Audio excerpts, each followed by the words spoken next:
adorable. Bagel is 3 months old. He's a poodle. He's very dark, so it's a little hard to see his That's Bagel? He's Bagel.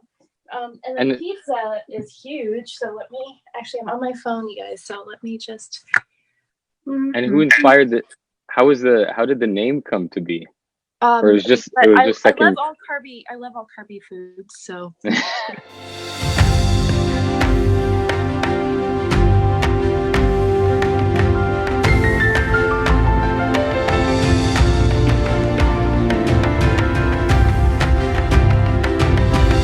Hey, what's going on, everybody?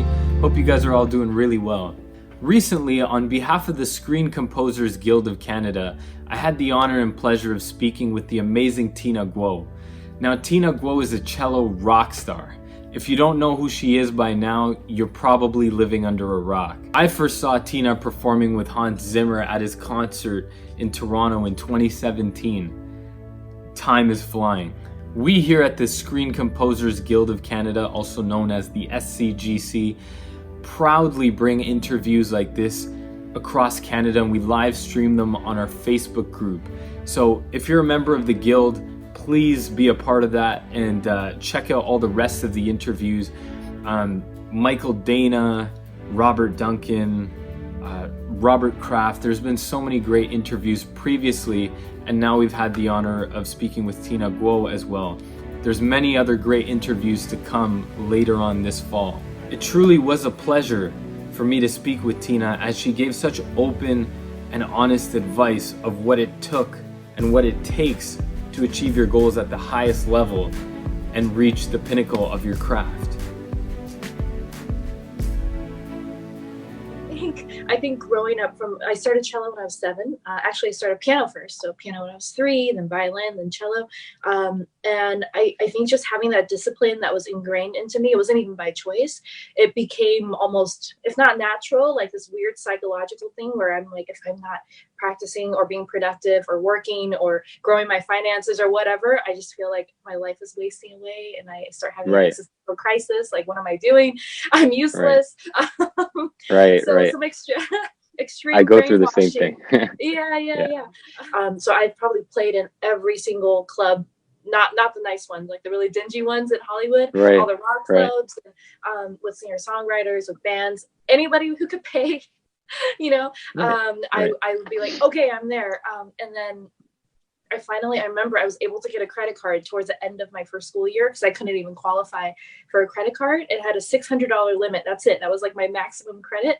And so I used that 600 and then like a few hundred in cash I had saved to buy my first electric cello. So it was on credit mostly, but I had a partial payment at Guitar Center. And I don't have that one anymore because sadly I had to sell it to be able to pay rent 1 month, like later down the line, but I ended up obviously getting other ones. There's like so many stories. I could go on and on. My favorite place that I lived in that I don't know if it's like a source of pride. I don't know if it's pride, but sometimes when people tell me like, oh, it's really tough. Like I have a small like studio apartment, and I'm like, dude, like you don't understand. Like yes, LA is very expensive. I totally, I agree. And I've been through it, of course. And it has grown exponentially, the cost of living here. But you can still find, if you're willing to live like, humbly, like a little rat, like me. You can get a by. rat. Right. So of course, also on Craigslist, all of my furniture, some of my clothes. I know it's really clothes, all my gigs, right, and then my housing. So I found this garage, like an actual car park, and half of it was being used by the owner to park their car, obviously. And they put up this kind of like, it wasn't really a wall. It wasn't actual drywall. It was like this plastic, like, it was just like a thing, almost like a wall divider. And they're like, here, this is for rent. There was a toilet, and there was a shower. So it wasn't that bad. Like, it was working.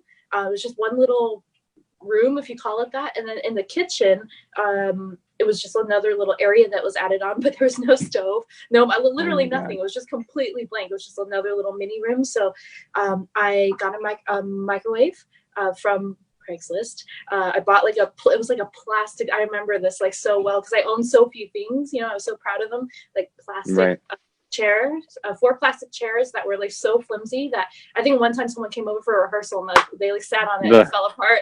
the lawn chairs, right? Those lawn chairs. Right. Oh my God. I was always ashamed to like admit, like I've always wanted to be a millionaire, you know, to be extremely wealthy, to be extremely successful. Yeah, and I felt like, oh, it's bad, you know, because I feel like if you come from a place of poverty or a place of very little, sometimes the people around us feel, oh, you know, rich people are, you know, they're evil or they do bad things, and that's how they got there. And so I was becomes like, a subconscious belief, right? Yeah, and I was like ashamed to admit, like, yeah, but I never want to have to shop for groceries in the clearance aisles, which literally is like how I bought food, you know, like it's kind of, I know it's extreme, you know, one extreme to the other, but but I think that it really gave me a lot of the drive to like not care very much. Honestly, I have to be honest with you. I didn't really care to like, even to network or to you know, hang out with people. I was just constantly practicing, learning how to, I don't know, how to edit photos, edit videos, like, cause now I edit all my own music videos as well. The most important things, really. Right. Yeah, learn how to record myself, because I feel like a lot of session musicians don't, obviously not you guys watching, because you're all composers and you know how to use, you know, computers and stuff, and technology, but you'd be surprised how many classical musicians, which is the majority, have no clue, you know. And now, like my I guess not really my day job, but yeah, like one of my many different jobs that I do as a session musician. Like today, for example, at noon, I'm doing a remote recording session for Hans. You know, obviously I could drive, you know, to Santa Monica, but I'm going to stay here also because of the new puppies. But I'm able to do that because it's a simple setup, but it works. You know, I have this setup and I do about 95% actually of my recording work now from my home studio. Amazing. And it's great. Yeah, it's great. To me, it takes Tina Guo from here to here, because you see the actual struggle she went through, and you know, you look to where she is today. You know, she didn't start with everything. To me, that's even more beautiful or impactful. So it's amazing that you've embraced that, and I think a lot of musicians and composers and whatnot would you know, be drawn to that, you know, inspired by that. So that's incredible. Thank you. While I was in it, though, I definitely try to do the usual, you know, social media thing where it's like everything's perfect, you know, and of course everything's fine, everything's amazing. Right. I understand though, when you're in it, of course, it's difficult, you know, because we all have our egos, and it's not even a bad thing to have an ego. You need an ego to survive, you know. And but I think once you're past it, then it becomes easier to be like, look where I came from, you know. But I totally understand when you're in it, you probably don't want to, you know, to fake it till you make it, and then once you make it, then you can admit the reality. So. Talk a bit more openly, right? Right. And in 2009, I released my first music video, which I, you know, paid for myself, but I got really like an amazing. What I paid was not what it was worth. Like there was a lot of bartering and situations going on. So finally, we were able to put it together. That was the Queen Bee music video, which is still on my YouTube. Oh yes, I saw the video.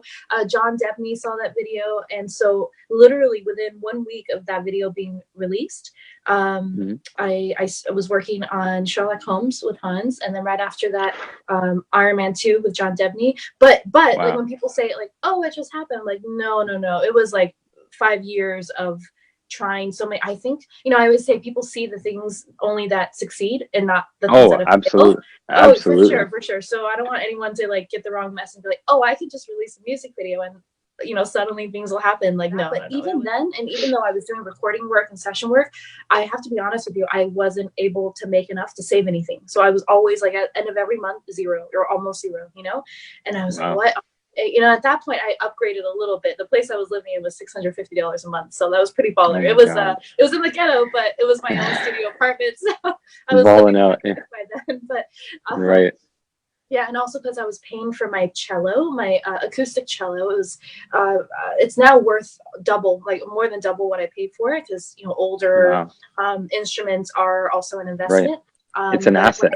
It's definitely an asset that grows, you know. And when I purchased it for $65,000 using a combination of like 3 different credit cards, you know, those checks you can write from the credit cards, and a really big actually instrument loan that I did not qualify for. So I went to the musicians union, and they have a credit union. And I went there and I talked to the loan officer lady and just basically begged her, like, please, please, please, I'm working on this. I promise you I'll pay. I won't eat. And so I had a very big cello instrument loan payment. It was like $1,200 a month, which is also the reason I had to live in like a garage in the ghetto to be able to. So even though I was working, it was still, I couldn't. That is commitment. That is, just a commitment beyond belief. Yeah, I mean, but I didn't have a choice. I think that was the blessing, because if my parents were in a position and were able to say, here, let's help you, then I wouldn't have done that, and I wouldn't have learned, I think, the skills that I learned because I had to. Then in 2011, that's when things changed for me financially. So 2004 to what is that? almost 7 years after I was in LA, I got a call actually from Canada. It was the Cirque du Soleil. So I was in the Cirque du Soleil for 2 years. I was in the Michael Jackson The Immortal tour, and they had seen some of my videos. So the Queen Bee video and also some classical, concerto performances. And they liked the fact that I was like the dichotomy, I guess, of like one extreme to the other, which by the way, some people, I'm sure well-meaning, did tell me when I was starting, like, oh, you can't do both. It's too confusing. Like, you have to focus on one. I'm like, people are not that dumb. Like, they can understand, like, wow, she plays two kinds of cellos. It's not that complicated. But surprisingly, a lot of people and a couple of people that wanted to manage me, which I'm still mostly self-managed. I do work with a manager now, but most of my, especially like my recording work, all of that, I still do everything myself. Agency and stuff I do myself. But way back in the day, I was told by people like, oh, you can't do that. It's too confusing. You're never going to be able to establish your brand. So I say, don't listen to that, because you have to just be whatever it is that you are. And if you're crazy and all over the place like me, then that's what you are.